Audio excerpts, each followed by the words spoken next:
Olá, povo amado de Deus, paz e bem. Esse é o nosso encontro. O Evangelho de hoje ensina, neste domingo, dia do Senhor, dia em que nós celebramos a festa do batismo do Senhor. Semana passada, no domingo, celebramos a Epifania, a grande manifestação de Deus para todos os povos, línguas e nações. E hoje nós encontramos também aqui uma Epifania, a manifestação, a voz de Deus Pai que nos aponta o seu Filho. Este é o meu Filho amado. Abramos o coração, lembrando que hoje é dia de Santa Missa, tá? Então procura aí a igreja mais próxima à sua casa e vá participar da Santa Missa. Eu me comprometo de rezar por você, peço também que você reze por mim. Abra agora a sua Bíblia e acompanhe comigo o Evangelho de hoje, que você vai encontrar em Lucas capítulo 3, do versículo 15 até o versículo 22. Lucas capítulo 3, do versículo 15 até o versículo 22. O Senhor esteja convosco, Ele está no meio de nós. Proclamação do Evangelho de Jesus Cristo, segundo São Lucas. Glória a vós, Senhor. Naquele tempo, o povo estava na expectativa e todos se perguntavam no seu íntimo se João não seria o Messias.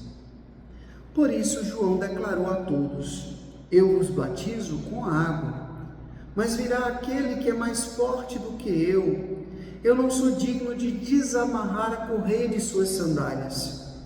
Ele vos batizará no Espírito Santo e no fogo.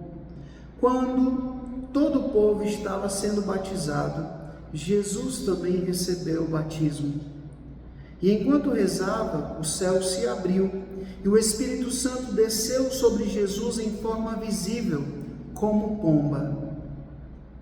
E do céu veio uma voz: Tu és o meu Filho amado, em ti eu ponho o meu bem-querer. Palavra da salvação. Glória a vós, Senhor. Povo amado de Deus, eu quero partilhar com vocês uma experiência.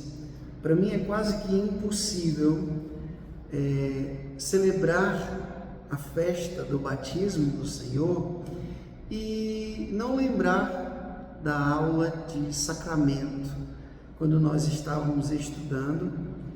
O Padre Aurélio, hoje é bispo, lembro muito bem, um professor maravilhoso, quando ele colocava para a gente essa questão de se Jesus é o Filho de Deus, e Ele é o Filho de Deus encarnado, que não tem pecado, por que Jesus se colocava na fila dos pecadores? Entrou na fila dos pecadores e recebeu o batismo de João, se aquele batismo era um batismo de purificação. E Jesus não precisava ser purificado, né? Então começava ali aquela discussão teológica, aqueles questionamentos, enfim.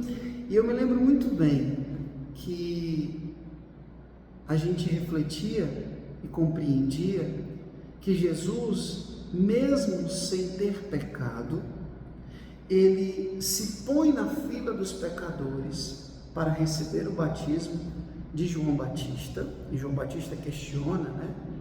E Jesus deixa como está, né? Porque ele é solidário a nós. Jesus assume a nossa condição humana, exceto no pecado, e ele se faz solidário a nós. Aquilo que os padres da igreja diziam: aquilo que não é totalmente assumido não é redimido. Então Jesus, ele entra na fila para se fazer solidário a nós. Assim como Nossa Senhora, ela não é deusa, mas ela não precisava passar por aquele ritual de purificação que toda mulher que tinha um filho precisava passar, porque ela é virgem antes, durante e depois do parto. Mas para cumprir a lei, ela vai e passa por aquele ritual. Então Jesus, mesmo sem precisar, ele entra na fila dos pecadores e recebe o batismo de João. E na verdade, Jesus, ele não foi ali batizado para ser purificado por aquelas águas. Jesus, na verdade, santificou aquelas águas nas quais nós seríamos batizados. Não são as águas que o purificam, mas Ele purifica as águas, para que um dia eu e você pudéssemos receber o batismo, que na verdade é o sacramento porta. Eu vi aqui uma reflexão muito bonita do Frei Patrício Ciadini, carmelita, que ele diz que o batismo é a chave de toda a vida de fé, esperança e amor que nós temos. Ele diz exatamente: penso nos 3 dons que recebemos no batismo, como ensina o catecismo da igreja: o dom da fé, o dom da esperança e o dom da caridade. Então nós recebemos esses 3 dons no nosso batismo. A mancha do pecado original ela é apagada, embora a inclinação para o pecado continue, porque somos criaturas limitadas, pecadoras, mas ali nós nos tornamos filhos de Deus, e como filhos nós somos também herdeiros da salvação. Então Jesus aceita ser batizado, se fazendo solidário a nós. Quando ele entra naquela água, ele santifica aquelas águas para que nós um dia pudéssemos ser batizados, e através do batismo nós entrarmos na família de Deus. Nós passamos a ser filhos de Deus, herdeiros da salvação. Antigamente, nas igrejas, a pia batismal ficava na porta de entrada para dizer o sacramento de entrada, o sacramento porta.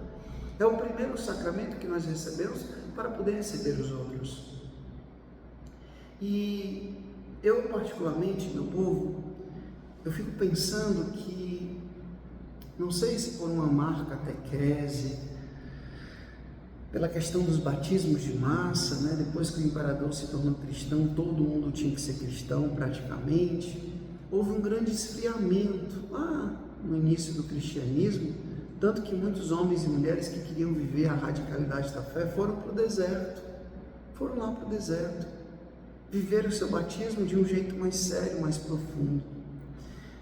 E com esses batismos de massa, ou às vezes por mera tradição, muitas vezes uma conveniência social, se perdeu, né? Infelizmente esfriou esse sentido puro e profundo do batismo, que a gente precisa retomar na nossa vida.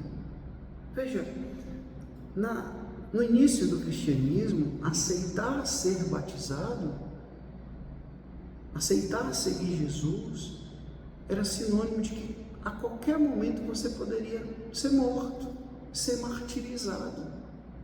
Porque os cristãos eram perseguidos e mortos, devorados pelas feras, queimados vivos. Eu lembro bem de um professor meu, quando falava sobre ali, um coliseu, onde acontecia os espetáculos, como os cristãos eram martirizados, porque eram cristãos. Não ofereciam incenso lá na estátua do imperador, era levado para ser morto. Então, ser batizado não é uma mera conveniência social, não é uma satisfação religiosa que nós temos que cumprir.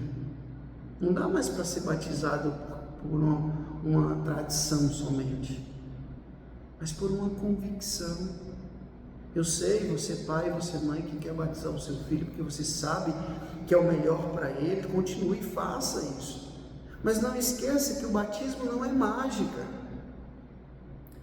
Que colocar água na cabeça da criança, batizando em nome do Pai, do Filho e do Espírito Santo, que viver o ritual do batismo e depois ir para casa, fazer aquele churrascão, fazer aquela cervejada toda e simplesmente colocar a foto na rede social, vai resolver tudo. Não vai, não vai.